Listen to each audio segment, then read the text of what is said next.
most of the greenhouse gas emissions have to do with large power generation plants, heavy industries, and the transportation sector. However, it would be remiss of us not to share with you the most significant actions that each one of us can take as we do our bit towards climate change mitigation. After all, the adage goes, charity begins at home.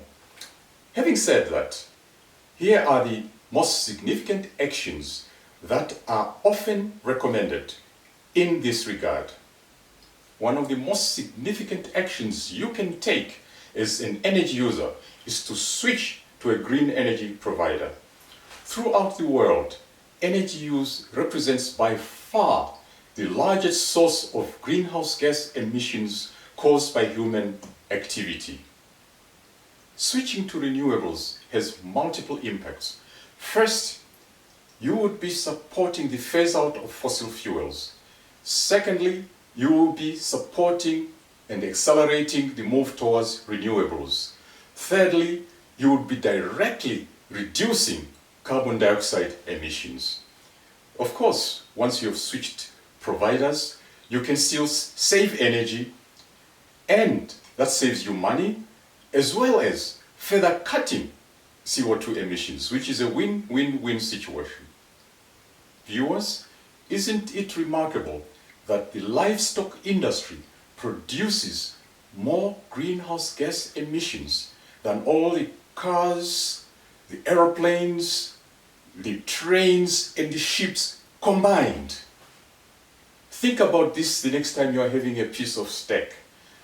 This is not to say that we all have to become vegetarians, but even small shifts in diet at the personal level, with reduction of meat and dairy produce in favor of vegetable-based foods, you could be actually helping relieve the pressure that the livestock industry has on the environment.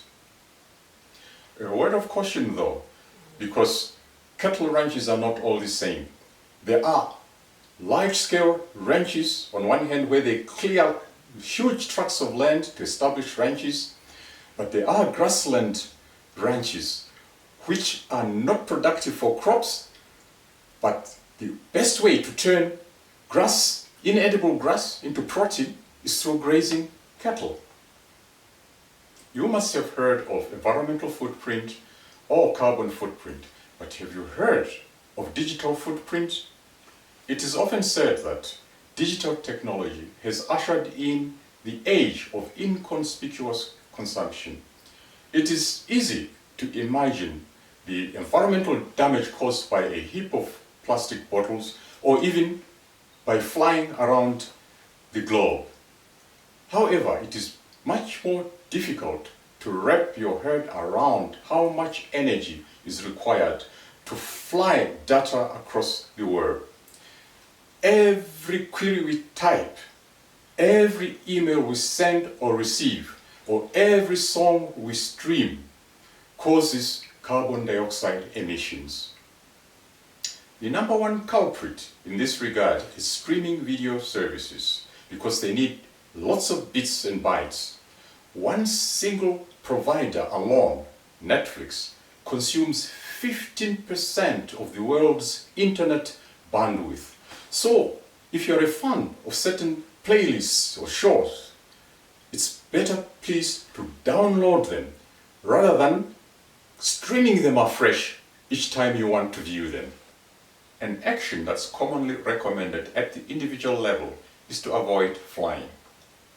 There is hardly any other activity in which a single person is responsible for so much emission of carbon dioxide in such a short time. Anyhow, for those flights that you cannot avoid, you can sign up for carbon offset programs, especially the tree planting ones, which are available on the internet. When you take your money to the bank, make sure you deposit it in such a way that the bank does not use it for environmental destructive activities and only invest it, for instance, in green energy. It's your decision. It's your decision, and they cannot say no. Otherwise, you look for a different bank which can abide by your wishes. The largest 100 companies in the world are responsible for 70% of the carbon emissions. We as individuals, we can affect the way they operate by choosing the products in such a way that they are forced to transform into cleaner technologies. And last but not least, make your voice heard.